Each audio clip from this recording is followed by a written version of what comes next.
నేటి నుంచి Telangana rising global summit జరగబోతోంది.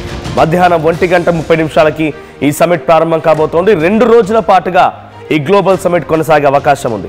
44 దేశాలు, 154 మంది అతిథులు, 2000 మంది కూర్చునేలా అన్ని రకాల ప్రారంభ వేదిక ఏర్పాట్లు.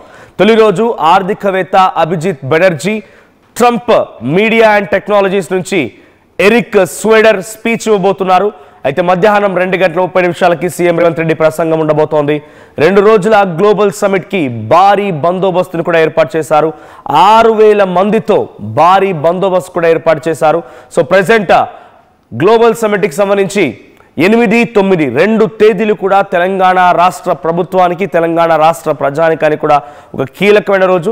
సో దీని ద్వారా పెట్టుబడులు ఆకర్షించాలని, వాళ్ళ ప్రభుత్వం ఏం చేసిందో అక్కడ ఎక్స్పోజ్ చేయాలని, తెలంగాణలో పెట్టుబడులు పెడితే ఇక్కడ ఉద్యోగాలని ఎటువంటి అవకాశాలు పొందుతారని, మరీ ముఖ్యంగా పెట్టుబడులు పెట్టే వారికి ఎటువంటి రాయితీలు ఇస్తారని, ఇవన్నీ కూడా గ్లోబల్ సమిట్ వేదికగా జరగబోతున్నాయి. ఎవరికి బయటి వాళ్ళకి అలో లేదు, కేవలం లోపలి వాళ్ళకి మాత్రమే. లోపల చాలా దిగ్గజ దేశాల నుంచి చాలా ఎక్స్పర్ట్స్ రాబోతున్నారు. సో 2 రోజుల పాటుగా ఈ గ్లోబల్ సమిట్ జరగబోతోంది. 44 దేశాల నుంచి 154 మంది అతిథులు రాబోతున్నారు.